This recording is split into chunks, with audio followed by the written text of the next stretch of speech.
नमस्कार मित्रांनो. कमळी अखेर पुन्हा एकदा ऋषीने दिली स्वतःच्याच घरामध्ये कमळीची साथ. ती कशी? चला तर बघूया.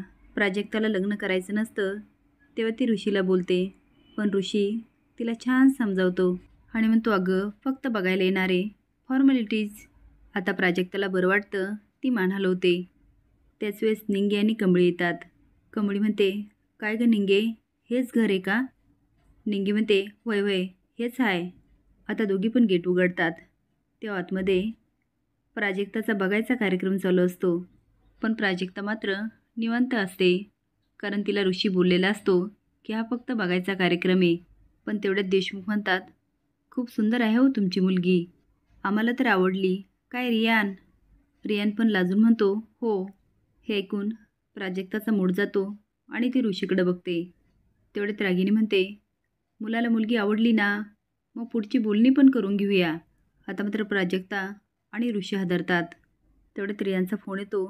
फोनवर बोलण्यासाठी तो बाहेर येतो.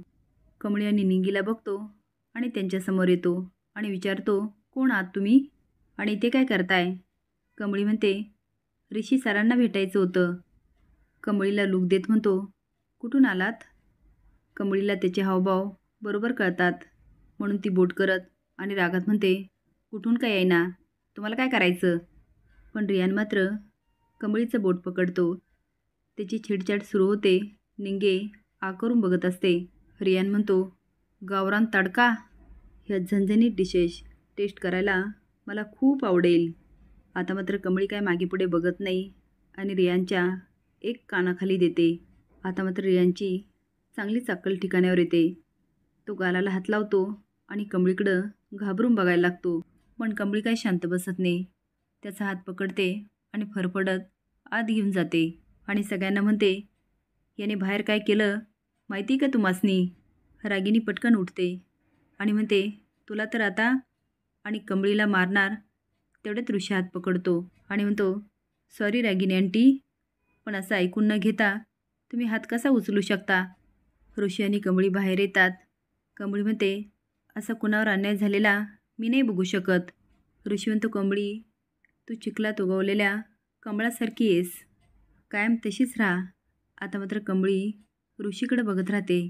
कमळीच्या वागण्यामुळे तिला वेटरचं काम मिळतं, पण अनिका तिला चिडवत असते, तुझी जागा ना चिखलात आहे. कमळी म्हणते, मी पण कमळी आहे.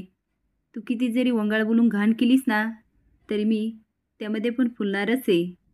सगळे जेवायला बसतात. कमळी अनिकाला म्हणते, सूप, पण अनिका तिच्याकडे रागाने बघते आणि म्हणते, नो. ती आता दुसऱ्याला वाढायला जाते.